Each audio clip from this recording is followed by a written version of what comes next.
গাজীপুরের ঢাকা-টাঙ্গাইল মহাসড়ক দিয়ে উত্তরবঙ্গের ২৩ জেলায় বাস চলাচল করে।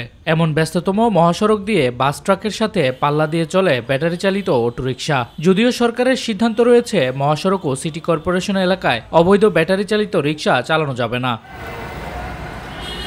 কিন্তু এই সিদ্ধান্ত অমান্য করে মহাসড়কে বড় যানবাহনের সাথে পাল্লা দিয়ে চলছে কয়েক হাজার ব্যাটারি চালিত অটোরিকশা।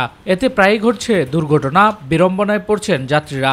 কত সমস্যা, পাবলিকের সমস্যা, পাবলিক উঠতে পারে না অটোর জন্য।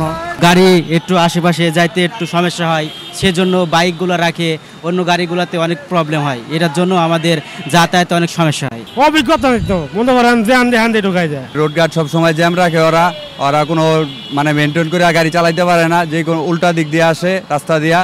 সামনে যে বেলে ওরা উল্টা পাল্টা ঢুকাই দেয়, এর কারণে যানজট সৃষ্টি হয় এবং কি এক দুর্ঘটনার সম্মুখীন হতে হয়।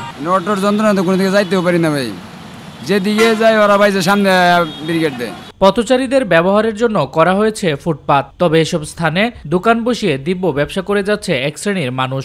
প্রয়োজনীয় জায়গায় ম্যানেজ করে এসব অবৈধ যানবাহন চলছে বলে জানান দখলদাররা। জি, এটা তো আছে হালকা পাতলা, যে হাই রোডে ওঠা নিষেধ।